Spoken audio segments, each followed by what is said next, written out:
आज देखते हैं लवण की प्रकृति के बारे में। तो जैसा कि हम क्या जानते हैं कि अम्ल और क्षार आपस में क्रिया करके लवण बनाता है। हमको क्या पता है कि अम्ल और क्षार आपस में क्रिया करके लवण और क्या बनाता है, जल बनाता है। तो अभी हम बात करने वाले हैं इस लवण के बारे में कि आखिर इस लवण की प्रकृति कैसी होती है। या तो वह अम्लीय होती है, या तो वह क्षारीय होती है, या तो कैसी होती है, उदासीन होती है। तीन तरीके से हो सकता है लवण, ठीक है, या तो अम्लीय, या तो क्षारीय, या तो उदासीन करके। हम इसी के बारे में चर्चा करेंगे। तो यदि आपको लवण की प्रकृति को समझना है तो यहाँ पे कुछ सारणी बना रहा हूँ, उस सारणी कॉपी पे नोट कीजिएगा, याद कीजिएगा। जैसे मैंने यहाँ पे लिखा अम्ल के बारे में, साथ साथ लिखते भी जाइएगा। अम्ल दो प्रकार का होता है, एक होता है प्रबल अम्ल और एक होता है दुर्बल अम्ल, ठीक है। एक क्या प्रबल अम्ल और एक क्या दुर्बल अम्ल। उसी प्रकार इधर क्षार के बारे में लिखेंगे, एक हम लोग लिखेंगे किसके बारे में, प्रबल क्षार, और एक क्या रहेगा, दुर्बल क्षार। कैसा रहेगा, दुर्बल क्षार। जैसे प्रबल अम्ल का बात करें तो जैसे मैंने मान लो पहला लिख दिया HCl, दूसरा लिख दिया मान लो मैं H2SO4, तीसरा मान लिख दिया HNO3। दो तीन याद होना चाहिए। ये तीनों के तीनों प्रबल अम्ल हैं, हाइड्रोक्लोरिक एसिड, सल्फ्यूरिक एसिड और नाइट्रिक एसिड करके। दुर्बल अम्ल में लिख लीजिए CH3COOH, क्या लिखिए, CH3COOH करके। और एक आप देख लेते हैं तो H2CO3, H2CO3 नाम क्या है इसका, है एसिटिक अम्ल। क्या नाम इसका, एसिटिक अम्ल, और इसका हाइड्रोजन कार्बोनेट अम्ल। क्षार में देखते हैं, प्रबल क्षार में जैसे मान लीजिए इधर लिखे NaOH और क्या लिख रहे KOH। उसी प्रकार दुर्बल क्षार में लिख लिए NH4OH और ये क्या लिख लिए हम लोग, जैसे CuOH का ट्वाइस, क्या लिख लिए, CuOH का ट्वाइस। इस तरह से दो तीन सबका याद होना चाहिए, ठीक है। ये किसके नाम है, प्रबल अम्ल के, ये किसके नाम है, दुर्बल अम्ल के, ये किसके नाम है, प्रबल क्षार के, और ये किसके नाम है, दुर्बल क्षार के। अभी इधर देखते हैं नियम, इसको कॉपी पे नोट कर लेना। इसको हम क्या जानते हैं कि अम्ल और क्षार आपस में क्रिया करके क्या बनाता है, लवण और जल बनाता है। ये कुछ स्मरणीय बिंदु है, इसको भी याद रखना पड़ेगा, स्मरणीय। और ये क्या लिखे, बिंदु। जैसे मान लो प्रबल अम्ल है, कैसा ये, प्रबल अम्ल, और प्लस प्रबल क्षार। प्रबल अम्ल और प्रबल क्षार मतलब हमने प्रबल अम्ल और प्रबल क्षार का आपस में क्रिया करा है। हमको पता है क्या बनेगा, लवण बनेगा। लेकिन इस लवण की प्रकृति कैसी होगी, तो जब दोनों प्रबल हो तो इसकी प्रकृति होती है उदासीन। कैसी प्रकृति होती है, उदासीन प्रकृति होती है। उसी प्रकार देखते हैं इधर, ये प्रबल अम्ल कैसा है, मान लो दुर्बल अम्ल है, इस बार कैसा है, दुर्बल अम्ल करके है। और ये कैसा है, दुर्बल क्षार है, कैसा है, दुर्बल क्षार। तो जब दुर्बल अम्ल और दुर्बल क्षार आपस में क्रिया करेगा तो जो लवण बनेगा वह भी कैसा होगा, उदासीन होगा। कैसा होगा, उदासीन होगा। तीसरा देख लीजिए, अम्ल तो प्रबल है लेकिन क्षार कैसा हो गया, दुर्बल हो गया। इस बार अम्ल कैसा है, प्रबल है, और क्षार कैसा हो गया, दुर्बल हो गया। तब जो लवण बनेगा तो देख लीजिए किसकी शक्ति ज्यादा, तो अम्ल की शक्ति ज्यादा, तो जिसकी शक्ति ज्यादा वैसी प्रकृति। तो यहाँ पे क्या आ जाएगा, आपका अम्लीय प्रकृति आ जाएगा। कैसा हो जाएगा ये, अम्लीय प्रकृति का। इसके बाद देखते हैं प्रबल अम्ल नहीं, इस बार दुर्बल अम्ल, क्या है, दुर्बल अम्ल और प्रबल क्षार है। अब जो लवण बनेगा तो यहाँ भी देख लिए, ये दुर्बल है, ये प्रबल है, इसकी शक्ति ज्यादा है। तो ये जो लवण की प्रकृति आएगी कैसी आएगी, क्षारीय आएगी। अगर आपको लवण की प्रकृति समझना है तो ये दोनों याद होना ही चाहिए। हमने क्या क्या सीखा, हमने इधर सीखा प्रबल और दुर्बल अम्लों के नाम, यहाँ सीखा क्या, प्रबल क्षार और दुर्बल क्षारों के नाम। और हमने क्या जाना कि यदि समान प्रकार के प्रबल प्रबल है या दुर्बल दुर्बल है तो जो भी लवण बनेगा कैसा होगा, उदासीन होगा। उसी प्रकार हमने क्या जाना, अगर असमान होगा तो जिसकी शक्ति ज्यादा, किसकी शक्ति ज्यादा, इसमें अम्ल की शक्ति ज्यादा, तो लवण कैसा हो गया, अम्लीय। इसमें किसकी शक्ति ज्यादा, तो क्षार प्रबल है, तो कैसा हो गया, लवण की प्रकृति क्षारीय हो गया, ठीक है।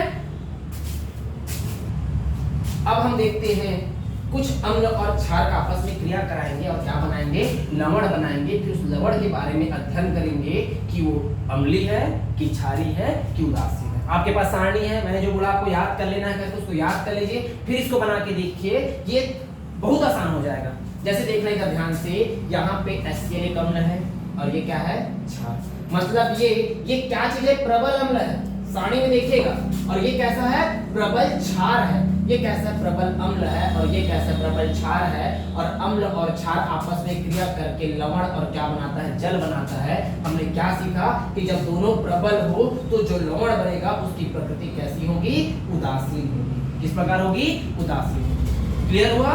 उसके बाद देखते इधर, इसमें देखिए ये अम्ल है, ये क्या है, क्षार। तो ये कैसा अम्ल है, ये दुर्बल अम्ल है। कैसा अम्ल है, ये दुर्बल अम्ल है। और ये भी कैसा, दुर्बल क्षार है। ये दुर्बल अम्ल और ये दुर्बल क्षार, अम्ल क्षार क्रिया किया, लवण और जल तो बन गया, लेकिन प्रकृति कैसी है, अभी भी नियम हमने क्या पढ़ा, उदासीन। क्या हो जाएगा ये, उदासीन। अब इसमें देखते हैं, इसमें है HCl और है NH4OH। ये कैसा है, प्रबल, और ये कैसा है, दुर्बल। अब जो लवण बनेगा उस लवण की प्रकृति क्या होगी, अम्ल प्रबल है, क्षार दुर्बल है, तो जो लवण बनेगा उसकी प्रकृति कैसी हो जाएगी, तो ये हो जाएगी, अम्लीय हो जाएगी। ठीक है। अभी लास्ट देखते हैं, यहाँ पे जो अम्ल है एसिटिक एसिड, और एसिटिक एसिड कैसा होता है, दुर्बल अम्ल होता है। इसके नीचे मैंने क्या लिख दिया, दुर्बल लिख दिया। अब दुर्बल लिखे NaOH, NaOH कैसा होता है, प्रबल होता है। अब देखो अम्ल दुर्बल है, क्षार प्रबल है, तो जो लवण रहेगा उसकी प्रकृति कैसी होगी, तो ये होगी क्षारीय होगी। कैसी होगी, ये क्षारीय होगी। क्षार क्या है, प्रबल है। इस तरह से हम क्या कर सकते हैं, लवण की प्रकृति का अध्ययन कर सकते हैं। अभी देखते हैं पीएच पैमाना के बारे में। तो सोरेसन नामक वैज्ञानिक ने सन 1909 में अम्ल और क्षार का प्रबलता ज्ञात करने के लिए एक पैमाना बनाया, जिसे हम लोग क्या कहते हैं, पीएच पैमाना कहते हैं। क्या मैंने बोला, अम्ल तथा क्षार का प्रबलता ज्ञात करने के लिए, प्रबलता ज्ञात करने के लिए सोरेनसन ने एक पैमाना बनाया, जिसे हम लोग क्या कहते हैं, पीएच पैमाना कहते हैं। याद रखेंगे पीएच पैमाने में कुल कितने अंक होते हैं, 14 अंक होते हैं। इसको बिल्कुल स्मरणीय रूप में याद कर लीजिए कि यदि किसी भी पदार्थ का पीएच मान 7 से कम होता है तब उस पदार्थ को अम्लीय पदार्थ कहते हैं, अम्ल कह देते हैं। क्या बोला मैं, यदि किसी भी पदार्थ का पीएच मान 7 से क्या होता है, कम होता है, तब उस पदार्थ को क्या बोला जाता है, अम्ल कहा जाता है। यदि किसी पदार्थ का पीएच मान 7 से ज्यादा हो जाए, 8, 9, 10 इधर का हो जाए, तब वो क्या कहलाता है, क्षार कहलाता है।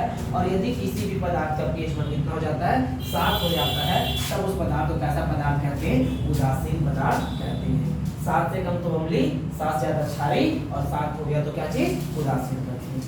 अभी देखिए दैनिक जीवन में पीएच मान का महत्व, तो इसको आप कॉपी पे नोट कर लें। मुख्य बिंदु है, पेपर में आने वाले प्रश्न है। क्या क्या याद रख लीजिए, हमारे रक्त का पीएच मान 6.8 से 7.8 होता है। वर्षा का जल अम्लीय कब होता है, तो जब वर्षा के जल का पीएच मान कितना हो जाए, 5.6 से कम हो जाए, तब जो वर्षा का जल है वो अम्लीय वर्षा में बदल जाता है। दांतों का क्षरण कब होता है, तो जब मुंह का पीएच मान 5.5 से कम हो जाता है तब दांतों का क्षरण होने लगता है। उसी प्रकार धान के उत्पादन के लिए अनुकूल मिट्टी कितना, तो उसके लिए पीएच मान होना चाहिए 5 से 8 के बीच में। कितना होना चाहिए, 5 से 8 के बीच में। अभी देखते हैं आयनीकरण के बारे में। आयनीकरण का परिभाषा इस तरह से होता है कि जब किसी पदार्थ को किसी विलायक में विलय किया जाता है, मतलब जल में घोला जाता है। क्या बोला मैं, जब किसी पदार्थ को इसमें जल में क्या किया जाता है, घोला जाता है, तब वह पदार्थ अपने आयनों में टूट जाता है। तब वह पदार्थ क्या होता है, अपने आयनों में टूट जाता है, जिसे हम लोग कौन सी क्रिया कहते हैं, आयनीकरण कहते हैं। एग्जांपल जैसे मान लो NaCl को मैंने जल में डाला तो वो टूट गया, Na+ और Cl-। नमक का क्या हो गया, आयनीकरण हो गया। जैसे मान लो मैं कोई अम्ल लिया, HCl टूट गया, H+ और Cl इस पर माइनस में, तो ये अपने आयनों में टूटा, इसे हम लोग क्या कहते हैं, आयनीकरण कहते हैं। ठीक है, लगभग ये चैप्टर आपका समाप्त होता है। बाकी हम अगले क्लास में देखते हैं।